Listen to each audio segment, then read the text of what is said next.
Hey guys, Sandy here, and welcome back to Christmas in July on my channel. Now, normally Christmas in July has been on Mondays, but for some reason I got my days screwed up, and it is going to be on Tuesday today. So this is the last Christmas in July layout that I'll be doing this month, and I've pulled out my Christmas stash. I've pulled out some red and green Nouveau Glimmer paste, a stencil, and this fun photo of me and some co-workers on Christmas Eve last year. So let's see what I can do. Now I grabbed my Heidi Swapp Winter Wonderland paper pad that I purchased last year. Last year I had actually went a little crazy with the Christmas supplies because I had used up so many of them, and I felt like I needed to rebuild that stash a little bit. I did not use as many as I thought I was going to, which is kind of a bummer. Because I wanted to buy new stuff this Christmas, but I'm getting ahead of myself. Let's talk about this layout instead of what I'm going to be doing for my December project. So this layout, originally with the Heidi Swapp paper pad, I was going to use that small black and white polka dot. Because I think sometimes we get ourselves so psyched up that if we're going to be doing mixed media on a page, that we have to start out on a white background. Guess what? You don't. You don't. So I was going with the black and white polka dot, the little black and white polka dot to show that. And then I thought, you know what, I need to go with something a little bit bolder, but still kind of neutral, but a little bit bolder. And so that's why I chose this pattern paper that's under here. And it has a bold black dot, but it also has some like musical notes underneath of it. And I'm going to try to see if I can see what... Oh, I did it upside down. I did my layout upside down, you guys. I can't read it. Roy Henry? What the heck is a Roy Henry? Is that what that says? Roy Henry? Guys, okay, first of all, I did my layout upside down. Second of all, the only thing I can kind of make out words-wise on the lyrics for this thing is Roy Henry. So I guess it's a good thing I did it upside down, because this is a Christmas layout, and who the heck is Roy Henry? Okay. Now I am using the Nouveau Glimmer paste, and this is in emerald green. And I have a love of all things glittery, and glitter glaze and sparkle pastes and glitz and gels and whatever that company is calling it, I have a love affair of it.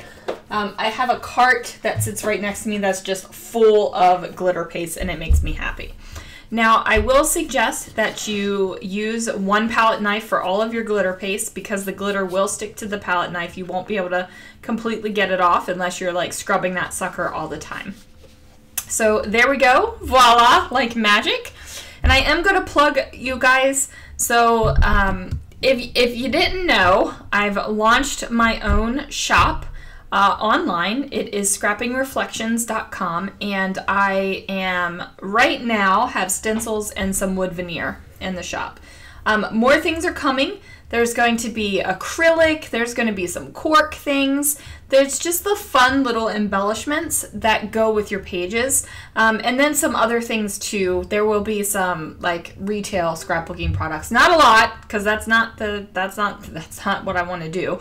But a couple little things. So I'm going to be using a lot of my own products because, you know, if I'm making them, then I ought to like them enough to use them. And if I don't use them, how am I expecting people to want to buy stuff if I'm not using the stuff I make? Does that make sense? Like, that's my thought process here. Like, how can I ask people to shop from me and buy my things that I've created if I'm not using them myself? Like, that's just funky. Like, it's just funky. Like, why would you buy something if you're not using it yourself? Anyway, that's my thought process. So here we go. I have this photo of me and two co-workers on Christmas Eve. So on Christmas Eve we had like a little mini photo shoot. Wasn't professional by any means. We had another team member take the photos for us, but of the leadership team. at work. So we went out to the back dock and took these photos, and it was just a lot of fun. And this photo here was a selfie of two of my coworkers and myself, and I just love it. Like, this was just fun. It was on Christmas Eve. It was when, you know, the shift was changing over from the morning crew to the night crew, and it was just a lot of fun. And I'm just going to go ahead and document this up. So I'm not going to have a whole lot of text on this page. And I mean text by journaling, like the text I'm writing down. And that's just because I have a whole series of these photos, and I don't feel the need to write the entire story over and over and over again when I'm doing multiple layouts. Now, back in the day, back when I would say like early 2000s-ish, I would have put all of these photos on a 2-page spread, wrote the story, and called it good. And I think that, you know, I've evolved in my scrapbooking so that I want to do more pretty layouts and like pretty things to look at on one page. And I'm having a hard time explaining this. So when I'm looking at my old albums, the layouts that have a bunch of photographs on it, like, I mean tons, I kind of flip through those quickly. But when the layouts have 1, 2, 3, up to 4 photos, I find that I take the time to look at the photos more. I don't know if that's just me, or if that is, you know, how everyone feels. I don't know. But for me personally, I take more time to look at a layout when there's less stuff on it. There's less photographs. Like, and I know that that seems counterintuitive because the whole thing about scrapbooking is documenting those memories and like highlighting those photos. But if I have 12 photos on a page that I need to look at, I'm flipping. And that's just the way it is. So I was posed that question a couple of weeks ago about why I only use 1 or 2 photos on a layout. And, you know, my go-to answer is, oh, because, you know, I take a lot less photos than I used to. And it's true. I do take a lot less photos than I used to. But, you know, that question stuck in my head, and I was going through, and I think about it every once in a while, and I'm like, so I'm taking a lot less photos. So do I need to take more photos so I can have more photos on layouts? Like, what is that? Was that a natural progression? Was it a conscious choice? Like, what made me get here? Because, you know, in the moment when you're changing the things you scrapbook with and you're changing your style, like, you might not even realize that that's what you're doing until you look back. So I was like, went through a couple albums, and then I noticed when I have lots of photos across a 2-page spread or even on 1 page, I'm flipping through it quicker. And that makes me sad because the whole point is to look at it and remember, and, you know, not only remember that specific memory that you document it, but also as a jumping off point. So you go, oh yeah, remember when Lana did this? That's so funny. And then she did that. Like, that kind of thing. And not the fake laughter, but you know what I'm saying? Like, it's like to jog your memory of other fun things. So I think that unconsciously that's what I was doing. I think. I haven't fully solidified that in my head, but that's where I'm at right now. And I think that it's okay to not exactly know where you are in your scrapbooking. It's okay not to be able to define your style or to like name your favorite supply, which is a question I posed to everyone. And you can have multiple favorites. And it's okay. Like, that is completely okay.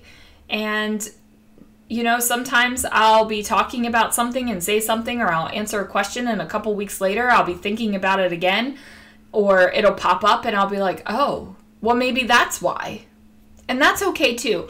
Like, you don't have to have all the scrapbooking answers when you are posed the question. And you can change your mind. That's the beauty about scrapbooking. You could say, I hate mixed media, and then one day start it and love it and keep going with it, which is what happened to me. And so it's okay to change your opinion. It's okay to change your style. It's okay to not know how to define your style. I would definitely say I am a kind of a color explosion type of style. I love mixing colors and patterns. I'm definitely not a soft and romantic style, even though every once in a while I do those kind of layouts. And I'm usually not a minimalist, even though every once in a while I do those kind of layouts. So it's okay to have like a style, and then you branch out from your style as well. So this is totally off topic, and I'm not even talking about the layout or Christmas in July or anything like that. So you guys were watching, hopefully, what I was doing, because I wasn't. I was looking around while I was talking. I do a couple things that I just wanted to mention. So those labels are a label strip from Ellie Studio, and I left them connected and just used them as a layering piece. I think sometimes like we think labels have to be cut out and used as labels. They don't. Use them as a full layering piece. That paperclip Santa head was from Paper House Productions. It's a planner clip. Ripped that clip off of there and popped it down, and now we've got a fun puffy sticker. So those kind of things are the things to think about while you're using your supplies or looking at things to use in your supplies. It's just a matter of what can I use and what do I have to use that I can alter just a little bit or treat differently. So normally totally would cut out those labels and use them as a label, because I love labels. I think that they're a great decoration on a page. Totally love them. But they also make a great layering piece. Now I did pull out some rhinestones, and I was thinking about putting black rhinestones in the center of my Pinwheels stencil. I decided against that and just decided to put a couple rhinestones in basically the two clusters that I have going on. And yeah, so I think I'm about finished. I'm putting away the supplies. Thinking about a title. I'm thinking, do I want to leave "'Twas the Night Before Christmas" as the title, because it was the night before Christmas. This was December 24th. Or do I want to do something else? So I grab these kind of foily red thickers, and I take the 24, and I'm just going to put this on the page. And I didn't want to use the T and the H because I wanted the 24th, like I wanted the T and H to be smaller. So I go over to my little tile stickers. Oh, I'm moving around the 24. I don't know why I'm moving around the 24. Like, it's a good spot. Leave it alone, Sandy. So we put it back there. I go into my little tile stickers, and I have these black and white ones, and I just go ahead and add the T and H because I do have black throughout the layout.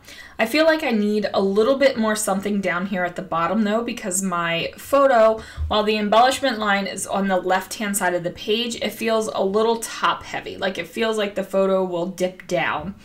And I don't want that feeling on the page, so I grab some of the word stickers that are at the bottom of the alphabet sticker sheet, and I pull off memories, and then I pull off cheers. And at first I was going to put cheers up at the top because I wanted continuity. I wanted like the black and white stickers to be down that entire vertical line of embellishment. But like I said, I was more concerned with the top being top heavy for embellishments rather than the bottom. And you might look at this and go, Sandy, you're a psychopath because you have chipboard and puffy stickers at the bottom, so that adds weight. Well, it does, but I felt like I needed more. So I added the word and now it says memories and cheers. Here are a couple photos. Thank you guys for joining me for Christmas in July, and I will see you again real soon for another video.